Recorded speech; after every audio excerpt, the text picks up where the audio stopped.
Thank you for coming by. And non-Googlers, there are a few of us here. I'm Samir. I am a recent addition to Google and work on the corporate development, i.e. the acquisitions team. We'll be moving to India later this year. That's a little bit about me. Dr. Jhunjhunwala, just a brief introduction. There are these institutes called IITs in India, the Indian Institutes of Technology. Some of you may be from there. Some of you may have heard of it. He was department chair and has been teaching in that institute for over 25 years.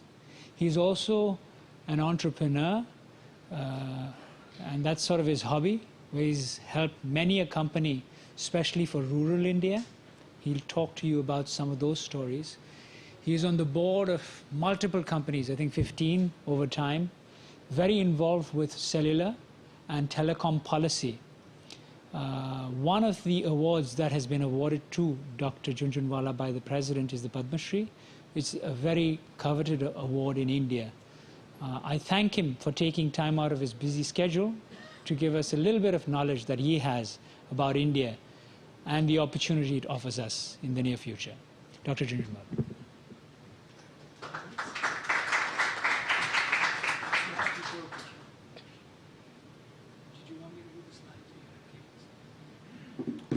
Thank you very much. I've titled my talk, Leveraging India as India Stands Up, through innovations in technologies, business models, and policies. I'll largely talk about India. What are the things that are happening in India?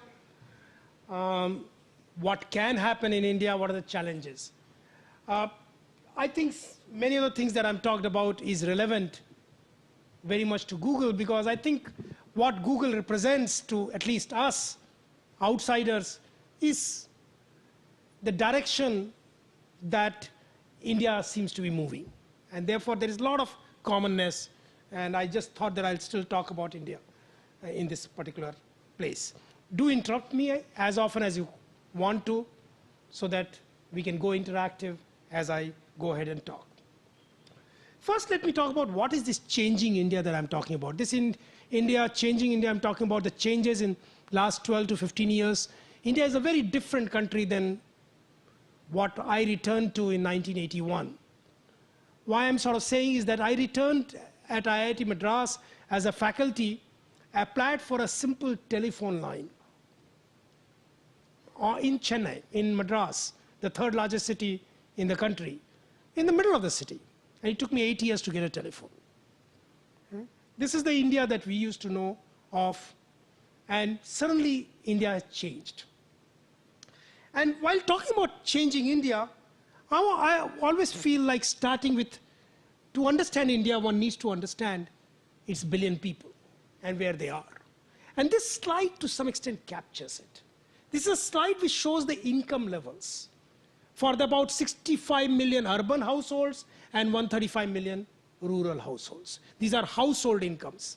And if you see the urban household, most of the incomes is around $200. If you talk about those with $1,000 plus, you are talking about hardly 2 to 3 million households. So really, if you want to do something in India, you need to be able to at least attend to those who are living here with $200 per month household income. Typical household is 5 people. Similarly, when you talk about 135 million rural household, almost 700 million people, you are talking about those with income between $60 to $100. My feeling is income level captures very well what can be done, what needs to be done, what is the direction that one has to move. It is this understanding that when we design products, when we design strategies, when we design what we need to do, it becomes tremendous sense as we keep this income in the mind. So it's a large market. 1 billion people is a large market, large country, but at the right price point. So what is this changing? This, probably the biggest impact of this change is felt by understanding telephony. 1994, India had 7 million telephones. Today, it has close to 150 million. It is adding 6 million telephone lines per month. At 70 million lines per year, it is the #1 market in the world for telephony. And it was adding 1 million line per month in 1994-95, barely 10 years back. What has happened? It has happened once we understood that if you want to serve 150 million household, their average paying capability is only $7 per month. So you start with that $7 per month is what they will pay. And you have to build a business which satisfies them and which makes the business some money. And which essentially meant that the infrastructure capital expenses had to be brought down very, very significantly. It used to be $1,000 per line infrastructure expenditure in 1994. Today it's $100. The handset prices are negligible, $40 onwards. And this has suddenly made, once you get there, you suddenly become, the market explodes, as is happening. This is not the first time it has happened. Many of you may know of that in India, in 1992, we had 10 million television. By 95, we had 100 million television. And the key change took place because of two reasons. The first reason is that a black and white television was introduced by a company in India at $50. Now, it is not that everybody actually bought it at $50. But that was a starting point. And the television, which was $100 and $200, it basically brought in a whole lot of people. There were only about 15 to 20 million people who bought at $50 television. But it actually gave the breadth, and you suddenly got the volume. The second important thing that took place is a cable television, which when it was introduced, one had to pay $2 per month. Can you imagine? How do you provide, in $2 per month, how does an operator make money? How does it make money, take care of their capex? What about its opex in $2 per month? Now, it is this, these were the challenges which were met. I can tell you how those challenges were met, but it is when you met that, and of course the content which in India, fortunately, because of the kind of movie industry that we have had for years, was not a problem, and suddenly all the three came together and it grew.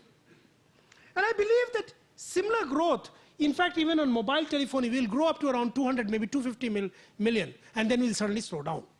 And we then need to reach rural areas, where the income levels are only about $100 per month. The average revenue per user will not be $7 per month, it will be more like $2 per month. How do you build infrastructure which will enable you to earn money at $2 per month? At half a cent per minute? Today, it is 2 cents per minute, it's half a cent per minute. These are the challenges which kind of lets you use maybe the same technology, but upside down. And if you are able to do that, you build something substantial. Now today, our operators make money at $7 per month. Nowhere else in the world, any operator makes money at less than $15 per month. Question is, having learned how to do it at $7 per month, are we ready to take on the world? So once it has learned that, is this possible? And this is something that one is imagining, one is looking at. Our business houses are looking at expanding. There are countries which are a little worried about it, that what will happen if the Indian telcos will come. But that's the direction one is moving. In fact, I don't know how many of you know, I was actually party to this whole thing. I was at the board of VSNL, was an advisor to Reliance. We bought Tyco and Flag. Tyco and Flag are two companies which together own 65% of undersea optical fiber around the world. These companies were bought by Indian companies with the objective that as and when this bandwidth will be needed, we are the ones who will have this infrastructure. The companies had invested huge amount of money, $2 to $3 billion, but were bleeding, $100 million per month, per year. And they were losing and their value was very, very low. These companies came and bought. This is something that we couldn't even have thought of 10 years back. This is what's starting to happen in India. And it is not just telecom industry. Those of you who have traveled to India in recent times would be amazed by the kind of growth that has taken place in airline industry. Now, it is true that our airport infrastructure is terrible. But we'll solve that problem also. Today, the airline industry is booming. Today, at around $35, you can fly from Chennai to Delhi. Something that was unimaginable. Lower middle class people can certainly start to travel by air. It used to be $250 earlier. This is what the cost used to be 2 years back. Once again, what is happening in India which is making these changes one after another? Auto sector. I don't know how many of you have heard of Scorpio, Tata Indica, 99% developed within India. Projects worth $150 million research projects. These are the kind of projects that we are taking and building products which can stand against anyone else. We are already today called the auto component capital of the world. How has this change taking place? What has gone behind it? And today there are some very interesting experiment, public-private experiment to take us further forward. All of you know about IT and IT-enabled services. $28 billion last year, likely to touch $50 billion in a couple of years' time. And many of you must have read this book, The World is Flat. And I remember meeting him last year at the IIT Alumni Association, the author of this book. And I told him, well, if you think that the opportunities have become equal and the world has become flat, you haven't seen it yet. Today you are talking about it because 250 million, 300 million urban people are able to compete. What will happen when the next 700 million rural people are able to come into this market and compete with the others in the world? And that's the changes that we have to look for. These are somewhat visible changes. Anyone who has been reading papers know about this. Let's talk about some of the not so visible changes. I think one of the changes that we probably know of and still does not register to us. We have today 400,000 engineering students graduating every year. The number used to be 25,000 when I went back to India. There are 100 schools, and it was all in public domain. Private schools were not allowed. And though there was a huge desire amongst Indians to study engineering, and I'm taking engineering as one example, just we had bottled it up. We are not allowing that. We, of course, did not allow that in the name of quality, and quality is a serious problem. But we opened it up, and the quality of many of these colleges improved. There are uneven quality, there are poor quality ones, there are good quality ones. If the quality is a major problem, we need to solve that. That is the challenge that we have, rather than sort of bottling it up and sort of saying, oh, we will not allow the students to graduate. Because it is this human resources which have built the industry, IT-enabled, IT service industry, IT-enabled services industry over the last 15, 20 years. Without this, India wouldn't have changed. And if you know, many of you may be hearing, oh, South India, all this is happening. North India, it is not happening. Because South India is the one which started all these things, opening up the engineering colleges. I remember 1984, when in Tamil Nadu was the first state which opened this up. Most of us opposed it, and we were wrong. We opposed it saying that quality will suffer. Well, yes, there was a problem of quality, but gradually the quality can be improved. You can't bottle it up. Another very common theme amongst politicians, amongst Indians, that our politics is obstacle to growth. And with the recent reservation debate, I'm sure many of you may be repeating this again and again, but I think it's more of a catch. I've over the last 20 years worked within India, have seen many, many governments around the world, and really there is not much of a difference. We make our mistakes just like anybody else does. We are more ready to correct it. And I'll give you one example. The example of in telecom sector, which is a sector that I know very well, the 3G licensing in Europe. With a hype surrounding 3G that it will solve all the world's problem, all the operators in Europe bid astronomical high license fee. But since they had bid it and they were awarded the contract, they had no option. The license fee had to be paid. If they go down, let them go down. Most of them had to sell off 70% of their stake to simply survive. British Telecom is now 30% of what it was. So does French Telecom, France Telecom, German Telecom, just to survive. government couldn't do anything. Well, there was a fair bid. It's a democratic country. If we go and help them, somebody will accuse us. India went into a very, very similar situation. 1994, when we opened up Indian Telecom and asked for bidding, astronomically high bids were placed by people. Why? We looked at 250 million, 300 million, 200 million middle class, and we multiplied it by $25 per month. The income levels for that was available, the average revenue per user from telecom that was available in the West. The calculations were all done from here and said, oh, astronomical money can be made. Nobody understood. Even somebody looked at the income levels, one could have said, well, this is not possible. But well, we made the mistake. And since there was huge astronomical bidding, when the operators were awarded license, nobody could actually roll out anything. We almost went into a situation by 98, most of these telecom companies were going bankrupt. We in academia, along with other intelligentsia, took an initiative saying this is not going to work. We went to the Prime Minister, requested him to form a committee, and we were all part of that committee. We changed completely the rules of the games. Even though they had bid hundreds of thousands of billions of dollars, we just sort of say wave it off, make it a percentage of the total revenue as license fee. And Indian Telecom took off. What I'm trying to sort of say, that our politics seems to be more ready to face reality than many others, in spite of being a democratic country. And no, I won't say in spite, because of being a democratic country. And you see the kind of things that we are doing. I will briefly talk about, among the changes that I'm talking about, I'll talk about some of the work that has been done by our own group. I'll call it a story of TeNeT Group, Telecommunications and Computer Network Group. It's a group within IIT Madras, a group of faculty, something like 16 or 18 faculty members who have incubated about 18 companies in last 10 to 12 years.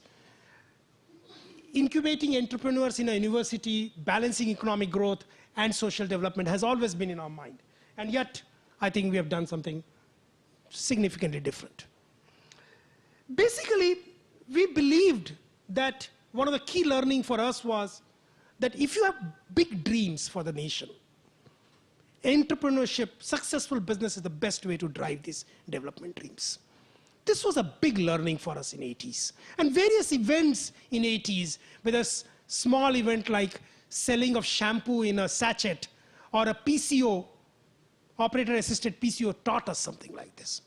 And by end of 90, we are very firm that it is the successful entrepreneurship which can drive big dreams. And we then started. In 1994, as I pointed out, our group dared to dream that in 10 years' time, we'd like to get 100 million telephones, when we had only 7 million telephones. I remember we were laughed at, that these academicians, they don't know anything. But we just sort of said, we will not give up. We'll work on policy level. The policy was to open it up and allow competition to come in. Since none of our business houses had any experience with telecom, we sort of said, we'll help you grow the telecom companies. That's the reason I got onto the boards of some of these companies. And at the same time, we recognize the primary bottleneck is average revenue per user, capex and opex does not match. And the key cost is in the local loop. That was the dominant cost. And we knew that as long as you depend on the copper local loop, you cannot get 100 million because the price point will not go down. And the capex won't go down, OPEX won't go down. And we created a company called Madras. We introduced the concept of wireless and local loop, drove cellular telephony. And as we crossed 100 million lines last year, Madras crossed $200 million worth of revenue. It may appear to be small, but in Indian context, 1,000 crore rupees is a huge amount of money. We got royalties of the order of $3 million at IIT. And it's something, as far as we are concerned, we made a significant difference to the nation. When we had dreamt of 100 million telephones, we had thought the number is large enough that it will cover all parts of the country and it will cover urban and rural areas. By 2001, it was very clear that this is going to happen, but this is going to happen only in urban areas. Rural areas are going to be left behind. No operator, I was on the board of many of these operators, no operator thought rural areas as a business. And it is here we decided once again to carry out innovation and sort of say, we will work out to connect every village in India. And this time, it was not just technology, but a lot of business model innovation. We sort of said, we'll have a business model very similar to operator-assisted PCO model, which has worked so well in urban areas. We will go to every village, find a local entrepreneur, help them set up an internet kiosks, and get them to drive services. And we are able to do that at $1,200, go to a village and set something like this up. But the most interesting thing is that as we learned how to do it, and we were able to start doing these things, the key question came that, is communication the top priority? Communication was very important. Browsing, email was very important. But the priority in the rural areas was something more. And we soon realized education, healthcare, and livelihood is the key priority. And we sort of said, well, this is the key thing that we need to change. And we changed our vision statement from connecting every village of India to doubling the per capita rural GDP of India. It's a very bold statement. We made that. We are very serious about this. We have made very little progress on it. Just like from 94 to 98, we had made very little progress on 100 million telephones. But we have done lots of preparatory work. For example, we started incubating companies. People sort of say, well, how are you going to do work in rural areas? People are not literate. We said, well, if people are not literate, we'll bring video conferencing. And we worked on a company which do a low bitrate video conferencing, and we started multi-party video conferencing. We started using that as the primary medium of communication, doing all kinds of things. We were told that, well, office package, etc., the minimum thing that you need to do is all in English. And we created a company called CK Shakti, which came at a fraction of a cost, Indian language office package. In 8 languages, we actually did office, spreadsheet. So we had a word processing, spreadsheet, email client, database, and we actually were able to provide something like that, which was key. We're already using video conferencing to connect patients in the village to doctors in the urban areas. And it was being used effectively. And when we went back to the doctors that, are you satisfied with it? They said, yes, but only if I could measure the temperature of the patient, or if I could get the pulse. And we created another company called Neurosynaptic, which made a device, which now we introduced at the kiosk. It has a remote stethoscope. The stethoscope is put in the rural areas. The person and the doctor in the urban area hears the heartbeat along with the video conferencing. It can do remote temperature measurement, remote blood pressure measurement, pulse count, ECG monitoring. The key thing is this device costs only $300. Created a company, started doing this.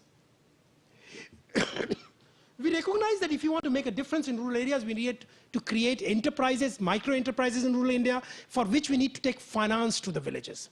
And we started working with banks. Why can't you now, with the internet being available, do banking in the rural areas? And the bank sort of said, yes, we could do that. But you know, in India, you need to deliver physical notes.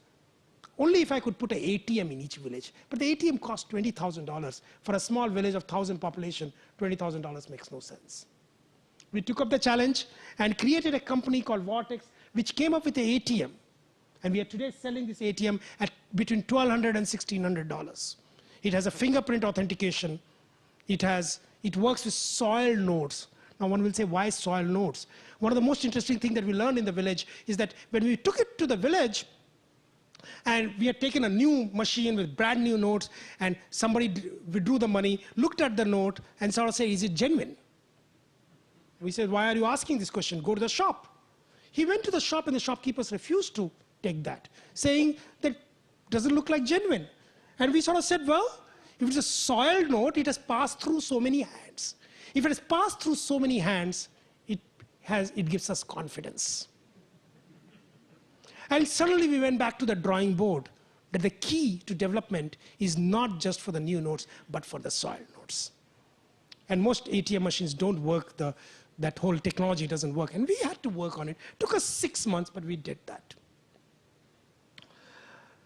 To try to make agriculture, and this is just the beginning, we have created another group which has developed a complete weather monitoring station.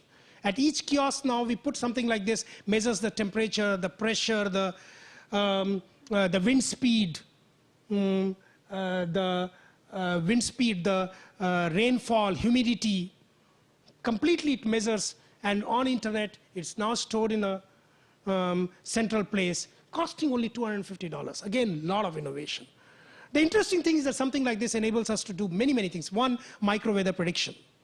Number two, we have introduced very interesting concept called rainfall insurance. In a village, in agriculture, the only uncontrolled variable, every other variable is a controlled variable. The only uncontrolled variable is rainfall. And we sort of said, well, that is on which we need insurance. So if the amount of rainfall in a village is less than a certain amount, you have a certain payout. If it's above a certain amount, you don't have a payout. And it's an alternative to crop insurance. And we're finding that much less cheating goes on, and it really works much, much better. Well, this is what we are doing in rural areas. 100 million phones were already happening in urban areas. And the question then, in rural areas, of course, we had to do many more things. Driving education was one of the key things. Micro franchise, IT-enabled services, telemedicine. I can go on, but this is not the talk on which I'm primarily going to talk on rural areas. One of the most interesting things that we are trying to do is using the IT infrastructure in the rural area to outsource distributed production.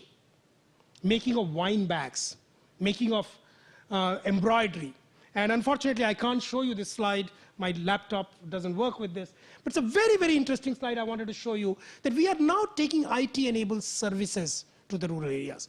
This particular slide would have shown you an animation of a work done in 4 villages, where it's an educational work which had flash. It required translation into local language. It required voice recording. And it required synchronization and putting up the product. This has been done in 4 different villages and delivered to a client in urban areas by something like this. If India has become so confident by actually delivering services from urban India to the West.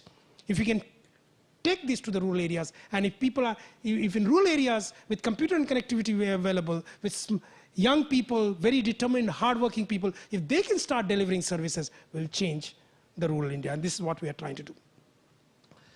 Coming back to the urban areas, once 100 million telephones were done, we sort of said, well, we like to see broadband happen, because broadband is highly enabling. Education, commerce, entertainment. And we have hardly 2 million broadband connections today, 2.2, 2.3. So we sort of said we'd like to see 50 million broadband connections in the next 5 years' time. And we are doing everything. On the one hand, we are working, Madras got converted into a broadband connectivity player. And it is coming with all kinds of innovative technology, wireless, DSL, cable wireless, understanding the Indian kind of situation, understanding the Indian price point. This is a company which is actually driving connectivity. At the same time, something which may be of immense interest to you, that we have created a company called Noatium, which is driving a network PC, a multimedia thin client. Now this, if there is a broadband, the servers are located in the urban area, with the telcos, and this is there at the house. This has no storage. It's a device which can be turned on and turned off. And therefore no issue of maintenance, no issue of upgradation, no issue of backups, and very, very low cost. We are looking at $80 to $90 plus the cost of the monitor. How have we done that? We have done that by doing something very interesting. We have actually moved away from x86 device by Intel. We have actually used a processor that is used in cell phone, a digital signal processor, and developed the whole client using the DSP. What does the DSP enables us to do? It enables us to not only put, first of all, it enables us to do all the multimedia in the front end. Audio coding, video coding, audio decoding, video decoding. That itself is the primary CPU power, otherwise the server would have taken. We do all the graphics and screen handling in the front end. And of course, all the mouse and keyboard and all that. And file storage and number crunching, otherwise is done in the back end.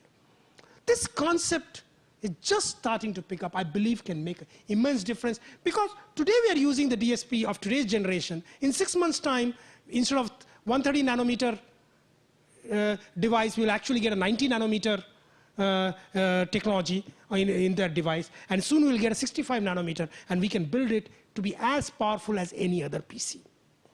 With no more than 1.5 megabit per second to 1.5 megabit per second, which is required for bringing the MPEG-4 kind of movie as the broadband connectivity. So this is the kind of thing that we are trying to drive. We believe that something like this is extremely important. The concept of network computing, concept of shared computing. We are taking the shared computing. The server is shared, the software is shared, the device is now at home, instead of device being at a cyber cafe. That's a concept that we are actually introducing.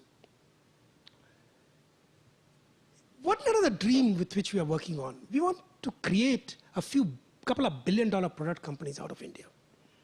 And I remember about a year back, I introduced this concept to my group, and everybody reacted that what's happened to Jhunjhunwala. He first talks about in dollar, and then he talks in billion dollar. We are a university. This is not our dream. And I told them something different. I told them, see, look at what's happening to the telecom product companies from the West, whether it's a Nortel or Ericsson or Lucent, Alcatel, Siemens. They're all receding. Because the key expansion is taking in emerging market and they're not able to compete. Who is winning there? Huawei, ZTE from China. This is an opportunity for Indian companies to become that big.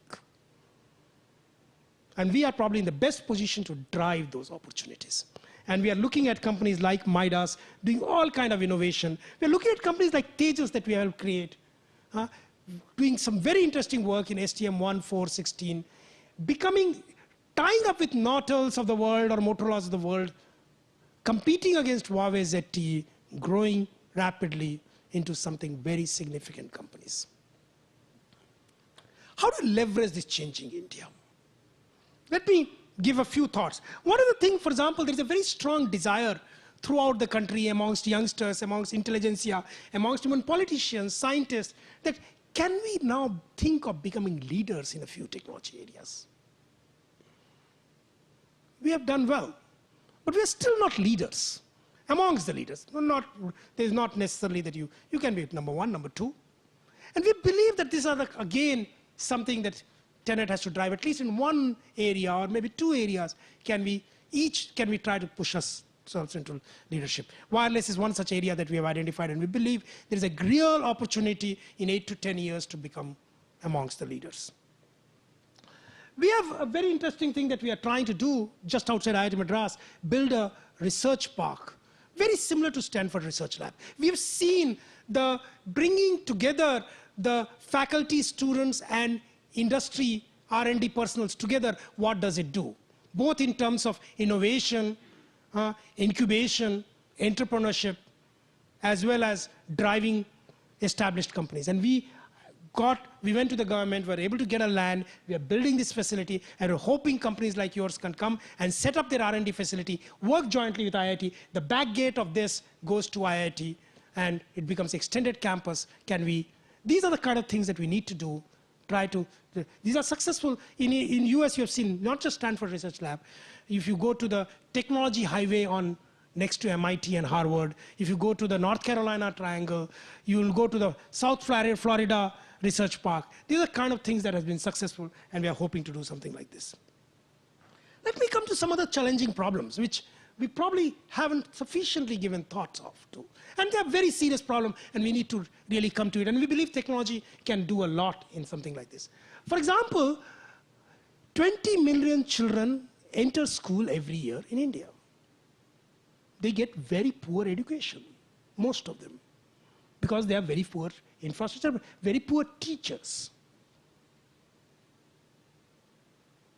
And teachers cannot be created overnight. If you don't attend to this, we'll end up into serious trouble. Can we use technology to overcome the shortcomings and find solutions? In a very similar manner, I talked about college education. And I'm not talking about now just engineering. Huge, 2 million people going to college. Most of the colleges have very poor teachers. But there's enough very good teachers. Can we use technology to enable, in absence of sufficient quantity of good teachers? We are fairly focused on making India a product house. Conceptualize, build, and drive new products from India. Use Indian talent, use Indian academia. We are very clear that one of the key strategy has to be to develop product for ourselves, not for the Western market, for the emerging market. Because if you develop that, you will develop it at a very different price point. You develop it at that price point, you are the leaders. You are the leader. Because once you develop it at that price point, you can go anywhere else in the world. It has to be tested sufficiently in India. If you straight away go to the West, well, those corporations which do that have to be actually driven from the West, not from India. Dreams like 50 million broadband connections are not should be TeNeT dreams. These are the dreams that Google should drive. This will really create huge market. And what are the kind of innovations that are required? We are doing a lot of innovations. These are kind of dreams that it drive. Or doubling the per capita rural GDP. Once again, has to be nation's dream. Has to be dreams of lots and lots of people within India and outside. And 10 years we'll get there. We will have to do lots of things. For example, the key bottleneck in this is not going to come from other things. It's going to come from power, distributed power generation. 25 kilowatt to 100 kilowatt power plant in every village. Grid electrical power reaches, but our supply, our generation is always less than the demand. And it will be all sapped in urban areas. Only the leftovers will go to the rural areas as and when there is a surplus. No industry can thrive in rural India with something like this. Can we have a distributed 100 kilowatt power plant, whether it is solar power plant or a biogas or a biodiesel, whatever, or wind? These are challenges that we have to do. Today, it is possible to start moving in that direction. There are ventures that can be set up. You don't need to be an expert in these areas. You need to be a very general expert and a determined entrepreneur to solve this kind of problem. And these are something that can grow, because certainly you will do it in 600,000 villages. And you need to have a business model of actually running these plants, somebody running these plants and distributing power. Well, I'll just take 1 minute about this, because I don't know how many of you know about a program called National Rural Employment Guarantee Scheme. It's one of the largest social programs ever designed anywhere else in the world. It is a very simple program that every household in India, rural household in India, will be given a minimum of 100 days guaranteed employment. Now, the number of households are large, 170 million. So it's a very, 150 million. It's a very powerful program. Now, one may sort of say, does this kind of give out really work? I mean, of course, all of us react to it. But remember that if you can do something like this, first of all, it will eliminate hunger. And eliminating hunger is extremely critical. I learned this from one of my teachers 15 years back. Tamil Nadu introduced this noon meal scheme in 1985. In simple, that when you go to school, middle of the day, you are going to be given one meal. If Tamil Nadu today is doing so well, and then Andhra and Karnataka is doing so well, all of them introduce that one after another. It is because of this. Because certainly, when you feed children who are otherwise going hungry, you are making sure that their brain develops. This program could theoretically build rural infrastructure.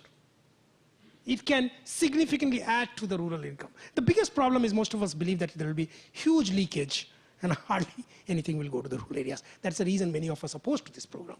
And we, of course, want it a very time limited and become. And can we use technology to overcome something like this? Leakage, corruption. There are many things that has happened in India where technology can be used. I can talk more and more about it. I'll stop here by just sort of saying that India has changed immensely over the last 10 years. It is not 12, 15 years. It's not the same India. It is a very confident India. I often sort of say, I went to IIT Kanpur, one of the best schools in the country, had some of the best teachers in the world. Very confident, very good. But you know, one thing that even from my best teachers, I sort of say, technology is something that the West can do. Today, I find youngsters coming to our institutes or any other institute, they feel they are as good as anyone else in the world.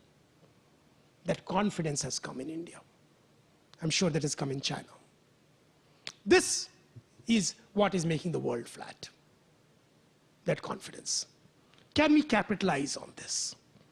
And what I also pointed out, that while immense number of things are being done, we have immense number of problems. I'm not trying to list most of them. This is a time where those who care, not just for India, this is the problem. If we solve the problems for India, we'll actually be solving the problem for the half of the world, or 65% of the world which has been otherwise deprived. And most of us, people like you, have immense capability. I think question is, are we willing to get into this and do something which will be driven by entrepreneurship spirit, but something which can change the world. I believe that's the Google spirit, and I'm come here requesting you to participate in that. Thank you very much.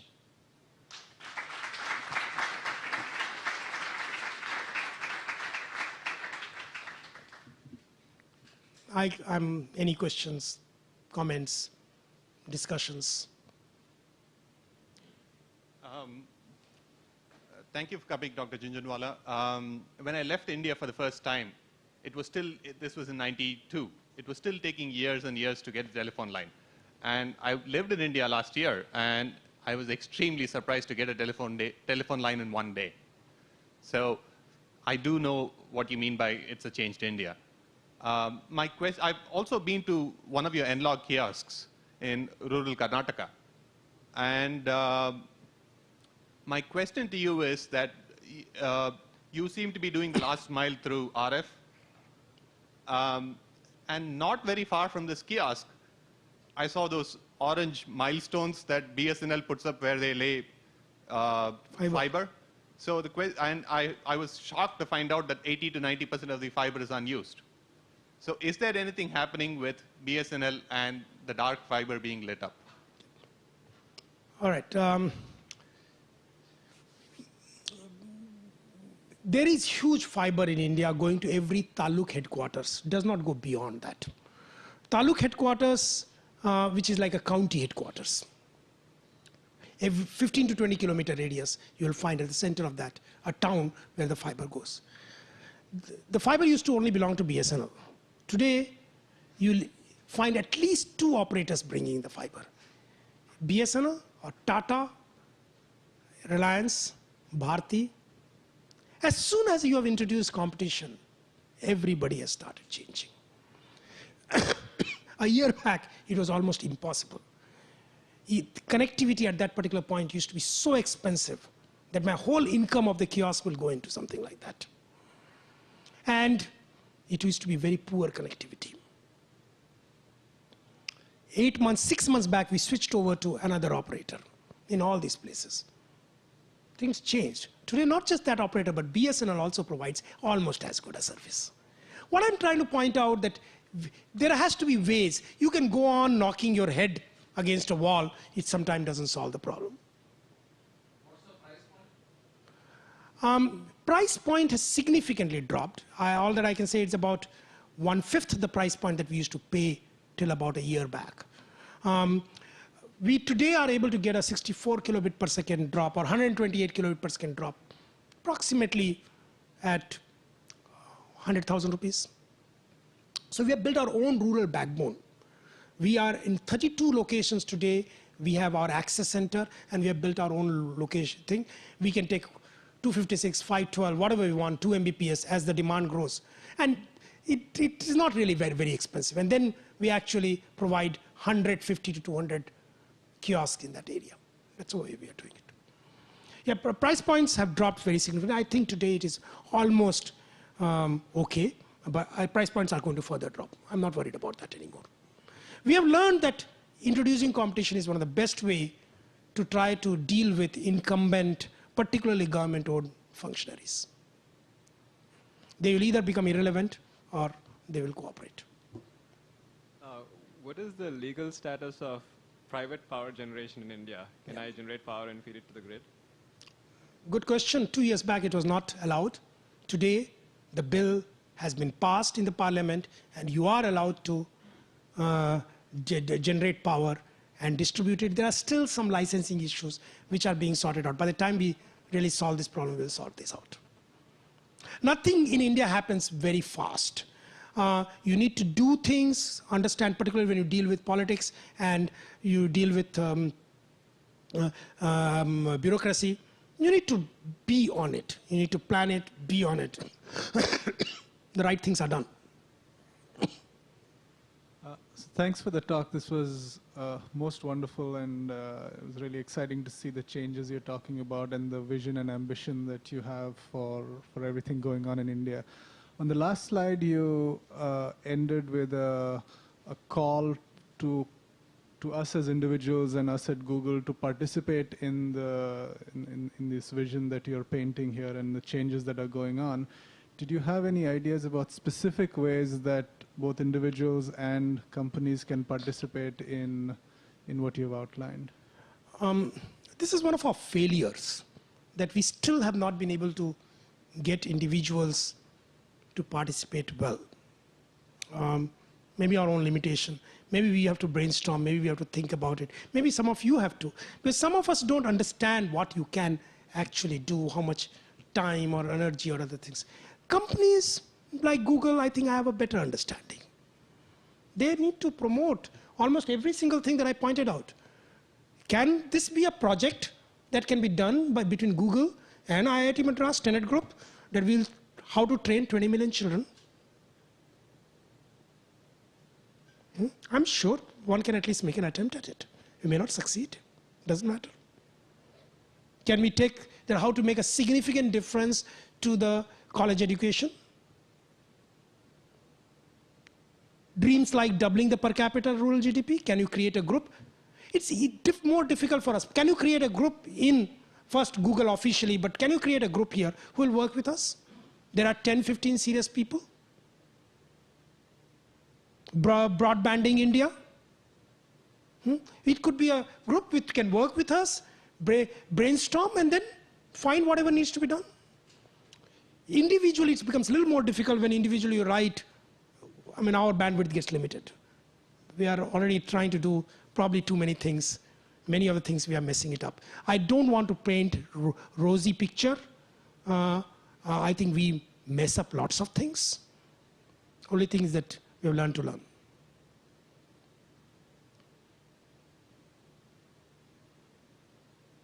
I've been given signal that I have only 1 more minute. You mentioned that the telecom industry, actually the mobile telephone industry, had a lot of technical innovations and business model innovations to get to the price point that they did. Can you tell us a little bit about that? I think very, very interesting. One of the companies that I will talk about is Bharti. 2 years back, they decided that they will outsource all their IT work. All their IT work, including billing, customer care, complete IT systems, etc., to a company. And believe it or not, it was IBM. Outsource it to IBM, not by paying them anything, saying that you manage for my whole network, complete this. You put in your investment, you put in your money, you put your equipment, take a fraction of the total revenue. So if I'm getting $7, maybe I'll give you 30 cents out of it. I mean, this is the first step that they took. One of my students who did PhD with me, one of my students was driving this program. First year was a total mess, because they got their experts within IBM to come and define the kind of infrastructure that is required. And remember that this is a company which tries to sell infrastructure. So they try to maximize, not optimize. So they've sold to themselves huge amount of infrastructure, and they bleeded like anything at the end of 1 year. And then I remember he came to me and sort of said, this will not work. What do we do? We sort of say, you throw all these consultants out. Look for totally different who know how to optimize. You need to reduce cost. And they worked out, and since it's a large company, it was able to work it out. The second year they made money. Same thing was repeated, sort of saying all my base station, etc., is outsourced to, let's say, Ericsson. I don't remember which company. They did that. They put their thing, they'll get certain cents out of my ARPU. Very interesting innovation business model. And not giving it to smaller company, giving it to the top class multinational who has the wherewithal to find solution to problem like this.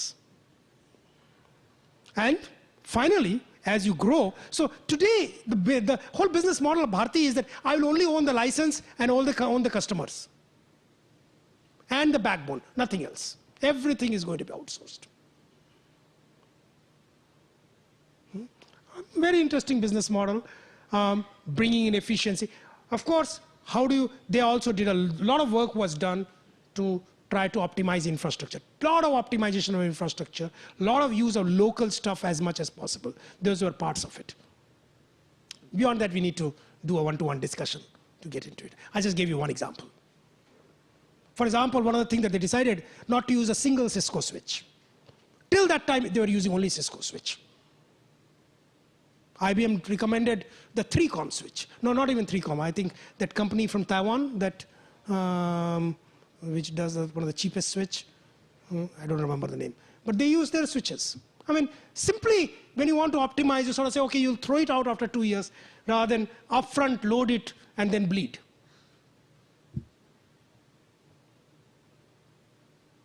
I guess my time is over. So I'm being given signal my time is over. I'm, however, available to you informally right now for a little while if you want to discuss something. But thank you very much for inviting me and letting me give my talk. Sorry that 1 or 2 slides I couldn't show you properly. Thank you very much. Bye.